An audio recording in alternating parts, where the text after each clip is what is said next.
வேளாண் மற்றும் நகைக்கடன் வசூலை ஓராண்டு தள்ளி வைக்க வங்கிகளுக்கு உத்தரவிடக் கோரி சென்னையில் ரிசர்வ் வங்கி மண்டல இயக்குநரை சந்தித்து விவசாயிகள் மனு அளித்துள்ளனர். இது தொடர்பாக செய்தியாளர்களிடம் விளக்கிய தென்னிந்திய நதிகள் இணைப்பு விவசாய சங்கத்தின் மாநில தலைவர் ஐயா கண்ணு, தேசிய வங்கிகள் மற்றும் கூட்டுறவு வங்கிகளில் விவசாயிகள் பெற்றுள்ள கடன் சுமார் 7,000 கோடி ரூபாய் என குறிப்பிட்டார். கடன் வசூலை ஓராண்டு தள்ளி வைக்க வங்கிகளுக்கு உத்தரவிடுமாறு ரிசர்வ் வங்கி மண்டல இயக்குநரிடம் கேட்டுக்கொண்டதாக தெரிவித்துள்ள அவர், இம்மாத இறுதிக்குள் அதற்கான அறிவிப்பு வெளியாகாவிட்டால் முதல்வர் இல்லம் முன்பு தற்கொலை செய்து கொள்ளும் போராட்டத்தில் ஈடுபட போவதாகவும் தெரிவித்துள்ளனர். எங்களுக்கு நகை கடனை தள்ளுபடி பண்ண வேண்டும், எங்களுடைய கடனை தள்ளுபடி பண்ணணும், இல்லாட்டி நாங்கள் தற்கொலை பண்ணிக்குவோங்க.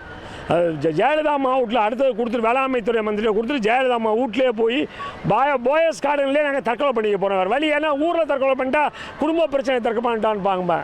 இங்கே இதுக்காகவே விவசாயிகளுக்கு ஒன்றும் செய்யவில்லை.